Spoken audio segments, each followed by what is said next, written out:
Hi, testing. Can you hear me? This is Albert. Yeah, great. Miss Lippman, can you hear me? Everything is working. Miss Lippman, can you hear me? This is number 2. I'm speaking the channel number 2. Hello? Hello? Yes, she can hear me as well? Okay, well, I'm starting the interpretation. Okay, sorry, we have to leave and we cannot continue with our demonstration of a real murder. We have to research another crime that was taking place right now, but in another place. So, bye-bye.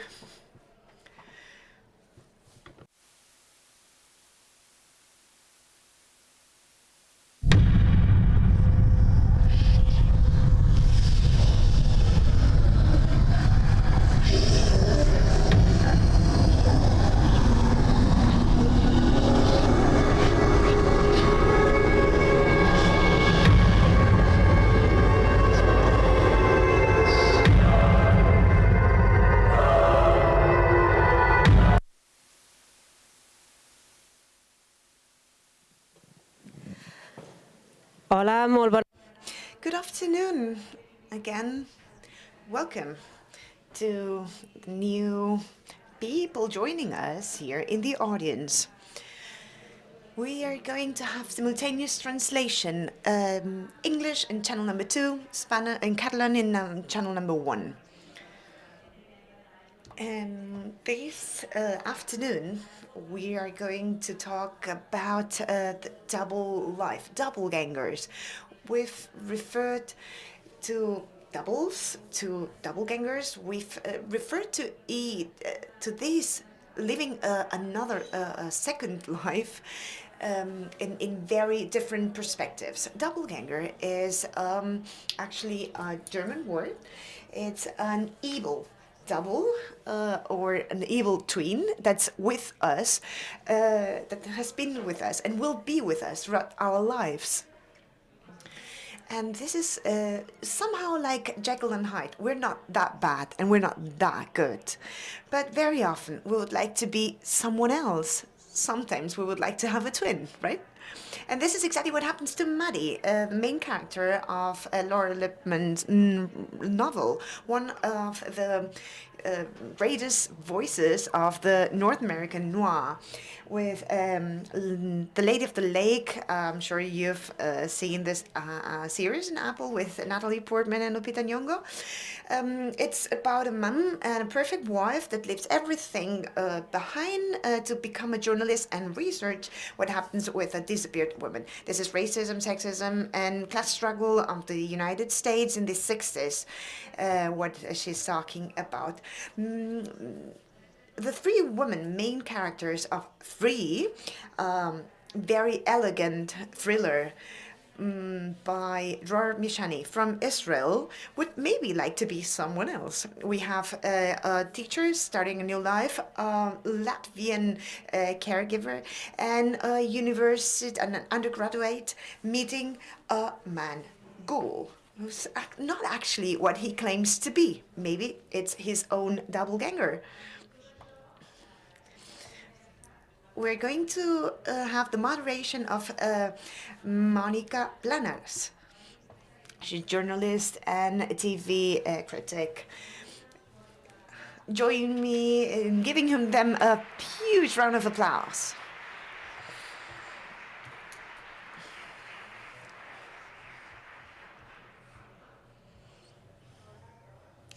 Laura, Dror, thank you so much for joining us.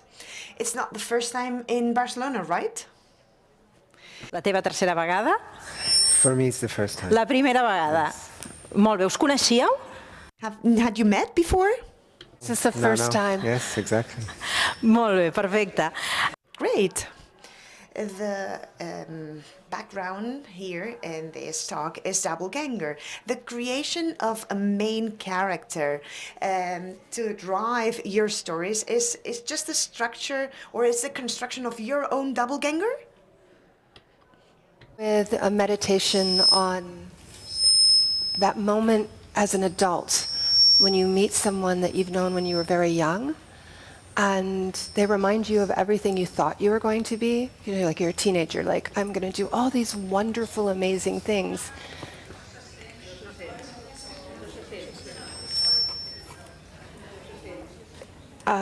No se sent el que diu entenc que no se sent el que diu la Lora, d'acord? El micròfon de la Lora està fallant. Val. Better? Sí, és una qüestió del micròfon de la Lora. There seems to be some issue with Laura's microphone. Laura, can you try to talk? Yes, I can talk. I've been told there's an issue with my microphone. Se la sentiu millor? It's better? Sí, sí. Thank goodness. Et fa res tornar a començar, Laura. Could you please restart?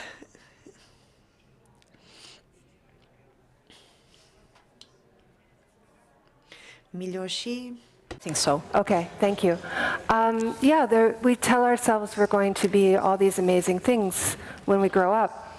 And maybe we lose sight of that. Maybe they're silly dreams. But I think for some of us, there's this moment when someone who knew us when we were young and believed in us comes along and you're like, I'm not any of those people I said I was going to be. And for some people, that just might be a shrug and you move on. And I think for other people, it becomes a moment when you're like, it's not too late. I can still be that person I said I was going to be. I això, en certa manera, també li passa. And this is actually what happens to your main character in your novel, right? That's exactly what happens to my main character in my novel. Yeah, it's a boy who had a huge crush on her comes into her home, and he's achieved a lot. He's achieved more than anyone expected of him.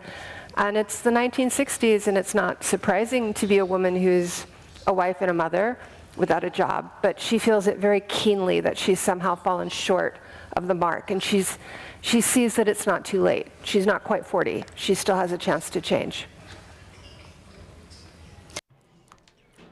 Dror, in your case, the construction of a main character has to do with a doppelganger, with your own person?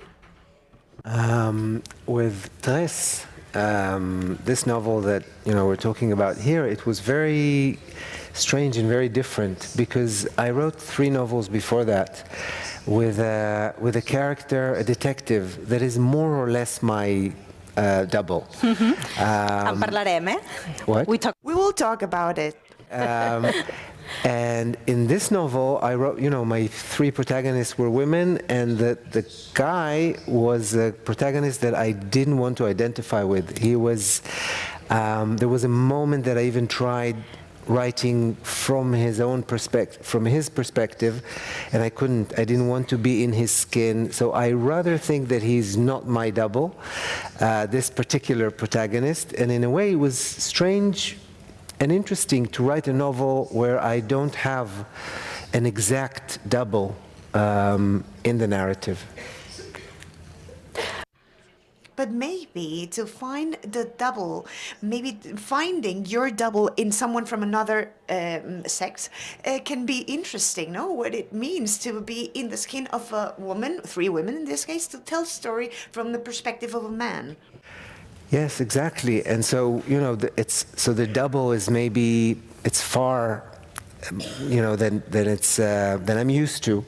But it made the whole process of writing more interesting because it's not me writing myself, my life, my thoughts.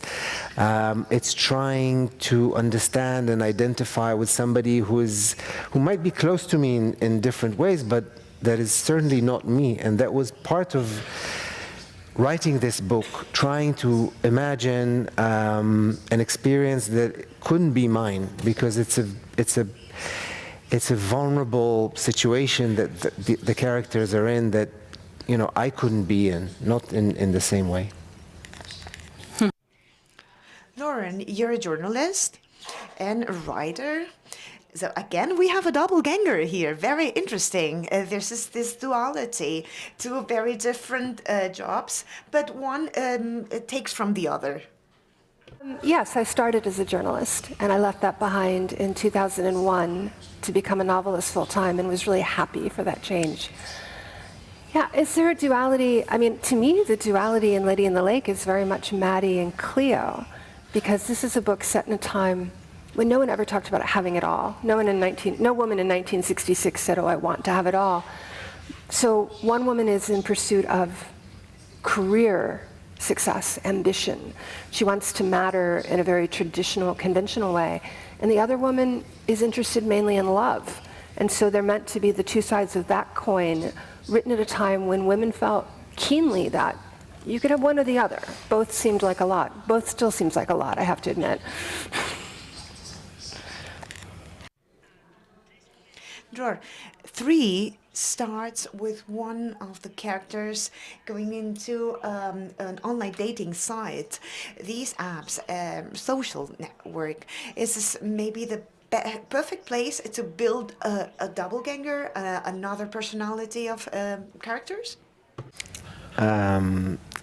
I think so, although I'm not talking from experience. I think, yeah, I think we know that you know, social networks is a perfect place to simulate a life that are maybe, you know, it's yours, but it's not really your life. I mean, you know, I have a very inactive Instagram account. That's that. But still, you know, if someone looks at this account, you know, my life looks much more glamorous than it is really. And I think it's partly what the protagonist of the novel, or not the protagonist, the bad guy of the novel is doing. You know, he's presenting himself in a different way than he is really. So he does it, you know, he starts with social networks, but then, you know, he continues in real life. Exactly, yeah. And certainly, yeah. But maybe at an audiovisual level, a lot of the TV productions talk about fakes or networks that using also this deceives and these fakes. But anyway, if you want to react to what others, so feel free, okay? I'm not going to ask. So people have come here just to listen to you. Laura, you enjoy working with or having women main characters. You had Tess Monaghan, and Dror, you've worked very much with Abram, detective, and interest in 3. You have left him apart and focused on the 3 main female characters. The female characters have more room for exploration, so in the psychological intrigue, these characters work better? I mean, I don't know if I'd go so far as to say that women have more capacity for psychological intrigue, but I think as a woman, as a reader, I was hungry for female-centric stories. I mean, in the United States, and maybe in the English-speaking world, women are what drive the sale of fiction. I don't know what it's like in Spain, but there was a story that I'm very fond of that the writer Ian McEwan decided to clean out his library. And he took a bunch of novels to the park and he was trying to give them away. And men wouldn't even take free novels. Of course, this is in London. And he said, when women stop reading the novel is dead. And I came of age, if you will, as a writer, when there had just been sort of this first group of women to break through writing private detective fiction. Sarah Paretsky, Sue Grafton, Marcia Muller. And it's almost embarrassing what a big deal that was, that it took to the 80s to be reminded that the woman could be the detective. They weren't the first by any means, but they sort of repopularized the idea, and they inspired me. But then I began to see that I'm not going to be Dennis Lehane or Harlan Coben. I'm not going to write their kind of stories. These are good friends of mine. We all came of age at the same time. I was like, but I have a lot to say about what it's like to be female. At like all age points. I've written women, I think, from the age of 10 to the age of 70 and everything in between. And these are the stories that I can tell. You know, I like to say, and maybe it's a bit of an exaggeration, women move through the world with the knowledge that we're sort of seen as prey. From the time when you're very young, you're told, be careful, watch where you go, watch what you wear, watch who you talk to, and you're almost presented in this world where you're prey and there's a predator. But what I've always maintained is the prey knows far more about the predator than the predator ever knows about the prey. And what do you think about what Laura was saying with these female characters that you were able to explore in a different way, maybe? I was fascinated, and and I was, maybe Laura is too cautious, because I felt that the fact that I was able to write 3 women protagonists did enable me to go into, the psychological depth or width of the canvas was far more reaching. I felt that when I wrote Avram, there's a nice quote that I remember from Patricia Highsmith. She was female writer, and she constantly wrote about men. And at one point, she was asked, "Why do you keep on writing about men?" And she said, because they beat each other, and this is like what I need to, a fist fight. This is what, and I think that with women it's the opposite. I mean, so maybe it's not about the fight. It's about, like Laura said, about getting to know the prey, the predator, the prey. So yeah, for me, it was after writing 3 novels with Avram, I felt that also when I'm writing men, I'm mostly duplicating myself. And when I'm writing women, I can write different voices and different life experiences. So I enjoyed it very much. You talk about maturity of characters, and you say that women in coming to age are better observers. Women are observers, and women pay attention to the details. And I'm always very interested in, I'm very interested in the topic of consumerism.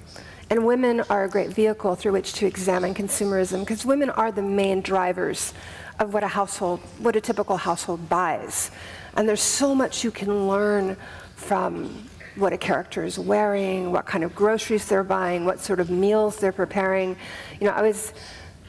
It sounds almost kind of quaint now, but in the 1960s, newspapers didn't have entire sections devoted to food. That was an innovation of the time. And so when someone like Maddie starts teaching herself to make fancier recipes than she made at home, there's this big contrast in the food she eats, the kind of furniture she has, the way she dresses. I mean, whether or not she is her own doppelganger, she's definitely in the middle of a transformation. She's becoming someone new, someone completely different, which of course aligns with historically what's happening in 1966, where the possibilities of who you are really begin to change in the States. And at some point, it's important for her to know what others think of her, what other people think of her. And this feeling makes her a bit uncomfortable. So she would like to be perceived in a different way, right? Well, right. She would like to be perceived as more than just pretty.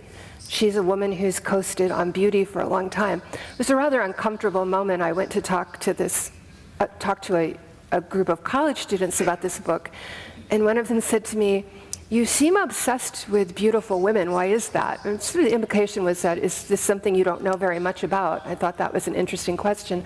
But I was interested in a historical era in which that was so central to what a woman's prospects were. And of course, you want to talk about Jekyll and Hyde, doppelgangers. Maddie and Cleo, these 2 women in the novel, Cleo, the dead woman whose death Maddie is trying to solve. One of the things they have in common is they have both really relied on their looks. And they're used to using them, and then they resent the fact that they have to use them. They see that it's a very bad deal.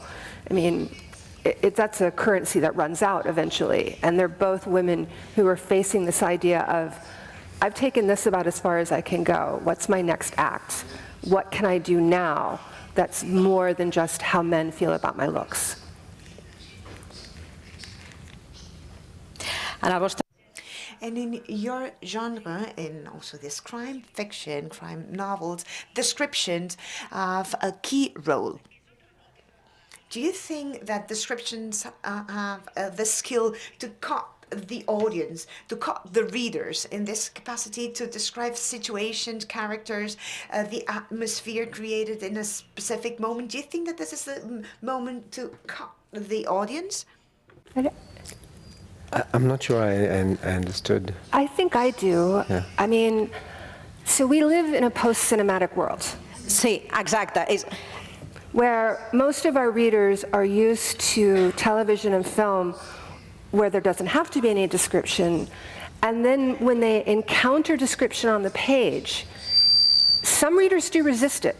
Some readers are like, yeah, I don't want to read all of that. And I think one of the really interesting challenges for writers in the 21st century is to provide that, the genie's out of the bottle. We're not going to have readers anymore who have not experienced cinema. But to find that level of detail that is enough, but also doesn't just wear them down. I do think the modern reader has very little patience for long description, but they need description. I mean, there are some famous cases, you know, Ian Rankin famously never told us what his detective looked like, but then they made a TV show and everyone was like, oh, that's what Rivas looks like.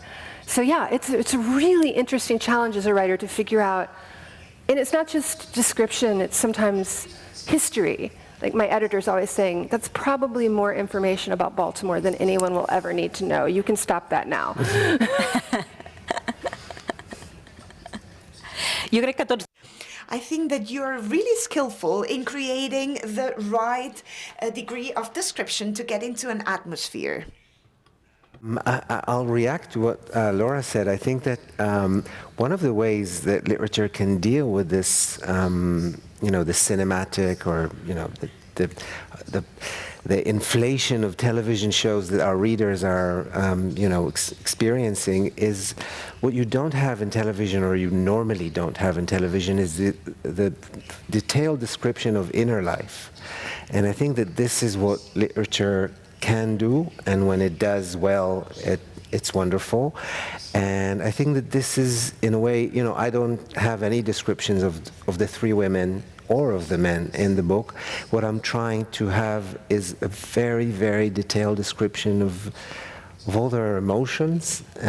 Sí, exacte. Yeah, so... Exactly. So, and I think, you know, putting this emotional life, consciousness, a voice, even if it's not in the first person, but it's a voice, you know, you hear the character's thoughts.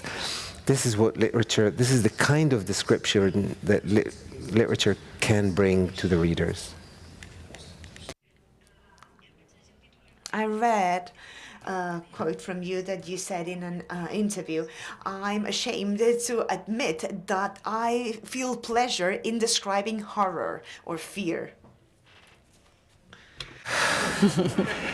Yeah, I think I'm interested to hear also, you know, what Laura says about it. You know, finally we are, or I'll talk about myself. You know, I'm writing crime fiction. In this novel in particular, there are two terrible murders.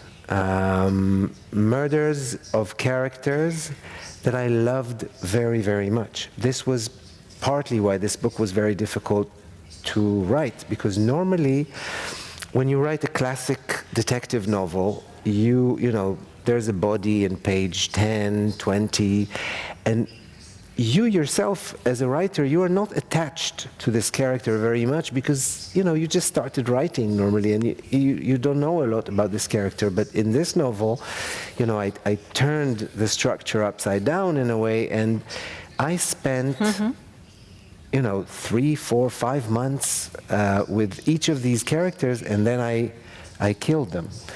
And I know at the same time, I remember writing the first murder scene. It was at the same time an amazing pleasure, knowing that I wrote a good scene. I felt that I wrote a good scene, that it was working, but at the same time, so much sadness and grief over this character. So you can't, I can't, you know, deny the fact that part part of the way, one of the ways that I'm trying to influence my reader, or part of the effect that I want my readers to have while reading, is horror, is pain, is grief, and is the feeling of loss. It's a major emotion that I want my readers to have, and I have to sometimes do technical manipulations in order for this to happen, and when it succeeds, I'm proud of that. No, I agree that we should care about every death in our books. Yeah.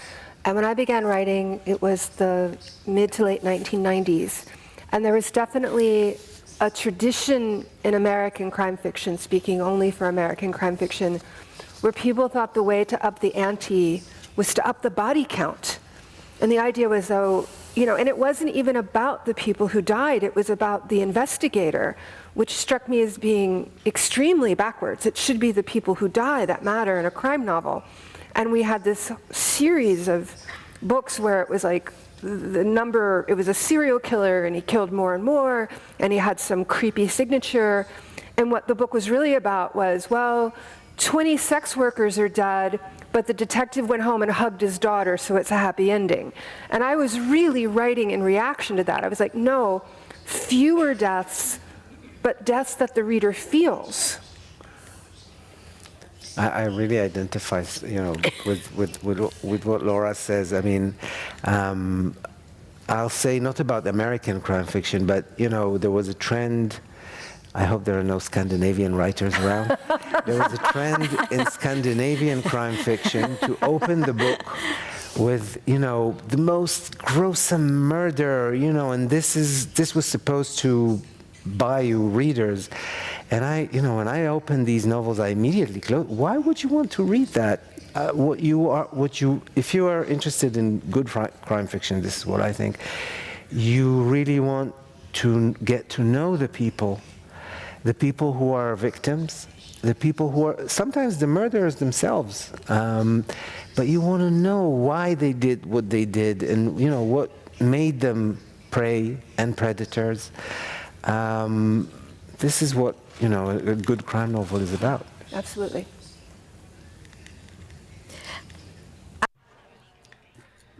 Yeah, very often the process matters. The transformation of character matters in the narration, and not very much who kills whom. Maybe the crime is the MacGuffin, right? Is just to bind all the storyline. But then there's this label of noir. Do you think that novel noir, this label of crime fiction, is binding you too much? I don't feel bound by it. To me, noir is a very specific thing. It's, noir is a novel about crimes that have a really huge personal aspect. To me, the classic noir is the postman always rings twice. They're, a man and a woman want each other so much that they're willing to commit a crime. Noir is about people who are just like everybody, except they do the thing you think you'll never do. And that's where noir takes us. It's about two ordinary people, and all of a sudden there's a romance that they want, or there's something, money, something that they want so much that they're willing to break the rules that they've heard all their life.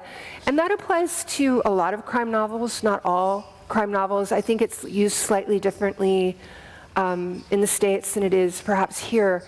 But again, to me, it's about, the crime is a MacGuffin. That's a great way to say it, because it's really not just about who did it. And I've always said that if you write a book where it's just about the plot machinations, and then they're smart people. People who read crime novels are really, really smart. And they're interacting. A crime novel is an extremely interactive text where people are like, what about this? It's more interactive than some of the best, most intricate TV shows. If you can prop yourself up on the sofa and keep your eyes open, the TV show does most of the work for you. The book, you have to work. You have to be engaged. And so you have these people who are trying to guess, trying to figure it out.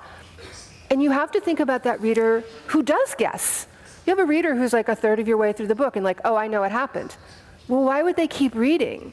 You have to think about that part of it. So the plot and the twist are never going to be enough. It has to be a story that's so involving that people are like, I know what happened, but the people in the book don't know what happened, and I can't wait to find out what they do when they do know what happened. That's what's in my head every time I write.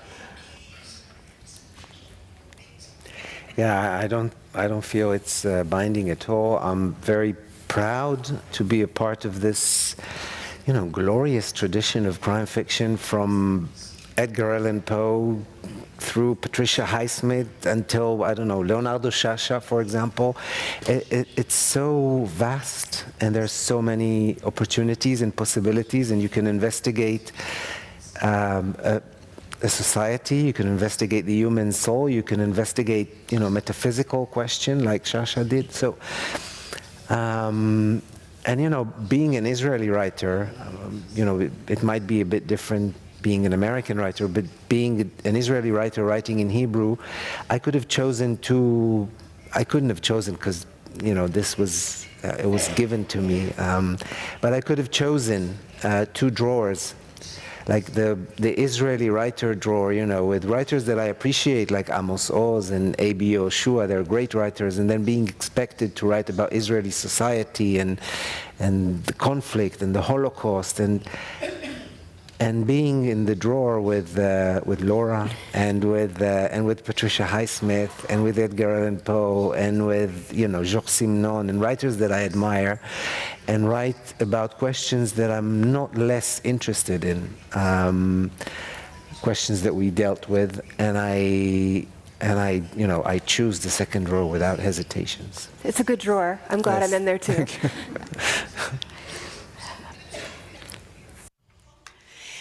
So what is, how is news, actual current matters affect you?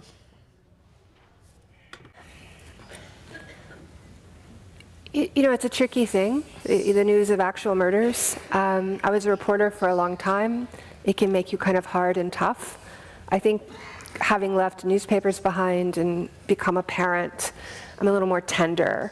I don't have the same edges that I used to have. I'm very conscious as someone who is inspired by real-life crime, which is an important distinction to me. To be inspired by a crime is not to write about that crime. And when I say that I'm inspired by a real-life crime, I mean that there's something thematic in the crime that has drawn my attention. You know, the example of Lady in the Lake, 2 people were killed in real life in the year of 1969 in Baltimore. One of them was an 11-year-old white girl. One of them was an adult black woman. I grew up in Baltimore. I was the daughter of a newspaper man. I read the paper every day. I knew everything about the little girl who was killed. I was in my 30s, 20 years later, working at the newspaper before I ever heard of the other story. That's what was interesting, is that 2 people could die in pretty sensationalistic ways, but only one story was known to me, and that told me so much about the racism and classism of my hometown. And who, you know, I'm constantly like, whose death matters? I mean, I think everyone's death matters. Because I'm from Baltimore, it's a city with a reputation for being very deadly. And I've been asked about that a lot this week, as I should be. And I said, yes, it's very deadly if you're poor and black. And that's the part people don't talk about. There's like, oh, Baltimore, it's like, you're fine, come and visit our harbor, you'll be okay, nothing will happen. And it's the people who live in the city's most difficult neighborhoods who are facing this. And that's the part that never gets talked about. And I do feel a responsibility for trying to bring these so-called, there's an actually really ugly term for it, misdemeanor murders, murders that don't matter. I do feel a responsibility for trying, not with every book, but in a lot of my books, I want to cast a light on that kind of death. I wasn't a journalist, but I was an editor in a news desk in a newspaper for a long time. And exactly like Laura said, it was 20 years ago, maybe it has changed, I'm not sure. There was a hierarchy of deaths in the newspaper. If it was a terrorist attack, so like a political death, it would be front page. And if it would be domestic violence, sometimes it wouldn't even get into the paper. And starting my, when I started my first novel 12 years ago, not this one, part of my mission was to, I don't know if to change this hierarchy of deaths, but to, to tell it differently and to put in the center of my novels tragedies that are not page one in the newspaper, exactly for the reasons that Laura described. And so in a way, what I do is I take these stories, again, inspired by stories from page 10 or page 12, and put them on the first page for my readers. As for the big news, coming from Israel, it's sometimes difficult to completely overlook these the big news, and especially when your protagonist is a police officer, he's facing all kinds of violence, the political violence and domestic violence too. But I try to change what is background and what is foreground, and so it's there, but I do try to tell the stories of other people. You both live in a social context that can impact your narrations. Lauren, I heard you speaking in the TV about the black butterfly, as you were referring to your city, and these dualities that I'm sure we could also find in Israel. So these conflicts. So how do you manage these conflicts in your narrative, and does it impact you? I think inevitably it impacts us. I feel that I have a responsibility to tell authentic and truthful stories, but also to recognize that not all stories are mine. It was very tricky to write a book that has two primary points of view, one white and one black. And this is a subject of great debate in the United States right now. We refer to it as appropriation. And what I realized when I was writing Lady in the Lake is that I was engaged in a very meta exercise. Maddie is an ambitious white writer who sees another woman's murder as her way of achieving her ambition. That's not that different from being a crime novelist. Am I not doing the same thing on some level? And the only thing that I can say that separates Maddie and me is that I would like to think I have much more empathy for other people, and that I'm at least curious about other people. I mean, one of sort of the subtextual joke of Lady in the Lake is Maddie is a reporter who wants to write human interest stories, and she's not really interested in other humans. She goes barreling through this book. She meets 20 people, all of whom have amazing stories to tell. She never gets them. They're these little tiny interstitial stories in the text. So yeah, I think a lot about, I guess the expression we use in the US is, I need to stay in my lane, but I need to also figure out what my lane is, and what can I do, and what can I do well. And I've always said about my hometown that it's like a jazz standard. How many great versions of My Funny Valentine are there? I won't say they're infinite, but there's so many different ways to make that song beautiful, to make it your own. So I have a very specific charge to write about my hometown and to write my stories in my way, but I would never claim that it's there are 30 other versions. There are 50 other versions of Baltimore right now that would work in fiction. I'm writing the one that I can write, and it's important for me to understand what I can do and what I can't do. En el teu cas? In your case? We were talking about what makes victims of violence, what enables predators to, find their prey. And I think that if you want to write truthful crime fiction, you need to tell the truthful situation, social situation of victims. And in the first two stories, the first two women in the novel, the first one is a woman who gets divorced and gets financially almost broken and is dependent in a way on the man that she meets. And the second story is the story of an immigrant, an immigrant who comes to Israel, works without any papers, and so completely vulnerable. And her precariousness, this is exactly what makes her a prey. And these are exactly the social stories that I wanted to tell and that I wanted to, my readers to read about. Also here, when you, normally I'm guessing that when you read stories from Israel or about Israel, so you read about soldiers or you read about the kibbutz, but this is not Israel. And most of the people, when they're victims of violence of Israel, they're victims of violence that is very similar to the violence in Baltimore, I guess. And it's these stories that I wanted to emphasize.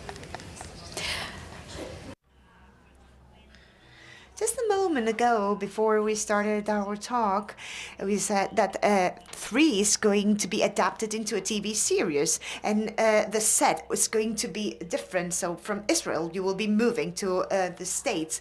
This is going to have an impact on characters. Don't you think so? So this identity, this identifying themselves in a country, it's going to transform itself in many different ways, right? Yeah, it's a whole process of reimagining what the book is. In fact, it's completely changing the book because, the book is very much rooted in Israel, and these lives and these experiences could have happened the way they happen in the book only in Israel. Now there's a writer for television who writes them in America, and the characters are becoming American.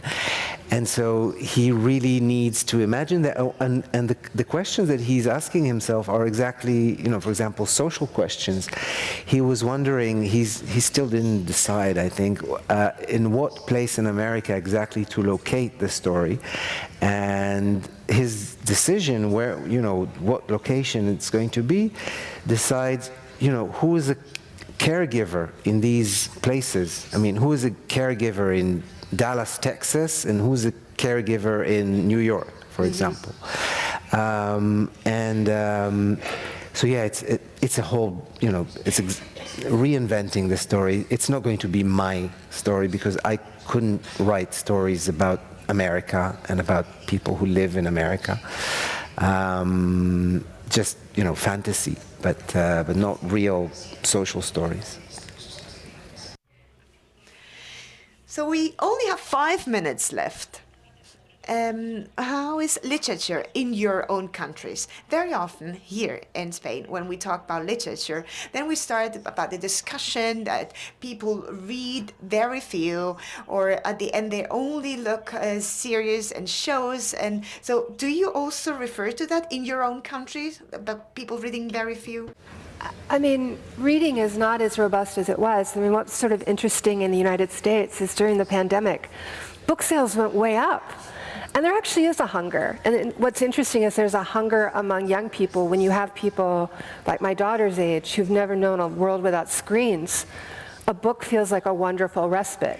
I mean, I was a journalist, and years ago, I interviewed Martin Amis, and he made the observation that he said, I think people have been saying the novel was dead since Don Quixote, and then the next day it was sitting up in bed saying, I feel well enough to take a little broth. So I think we're still in, I mean, one of the things about novels in general, and books is a physical thing. The book is amazing. The physical book is like such a difficult to improve upon technology, if you will. You can drop it in the bathtub, it's portable, it doesn't need to be charged. I mean, the only downside of the book is you can't take 10 of them on a trip, and that's when you want an electronic device. So, I mean, I might be a Pollyanna, cockeyed optimist, but I'm always feeling pretty good about books. I've heard them counted out so many times, and I've also been publishing for so long that I know that there's never been a time when people are like, everything in publishing is fantastic. So I'm like, I think we're going to be okay. Yeah, I agree. I have two very personal things to say about that. The first one is that I know that television is becoming more and more important in our lives in many ways, and it tells excellent stories in many various wonderful ways. But for me, you know, as much as I'm watching television, the book becomes more and more necessary in a way, almost in order to breathe, because this inner conversation that a book enables us, it's possible only with a book. And the other thing is that if you asked me this question, I don't know, 6 months ago, I would probably be more pessimistic. But I also have a daughter, and she's 13 years old, and until 6 months ago, she didn't open a book. She never, and in fact, if I suggested one, she said, never in my life. And then 6 months ago, she discovered, you know, a friend gave her a novel, an American novel in translation to Hebrew, and it was the first in a series. And since then, 6 months has passed. I didn't see the child because she's closed in her room, reading book after book after book. I think she told me she read something like more than 150 books in 6 months. So I think, you know, it seems I didn't read as much when I was a kid, so, you know. Thank you so much. It's been a privilege to talk to you both. We are really delighted to have greatest authors here in Barcelona to share with us their look on literature. Thank you very much.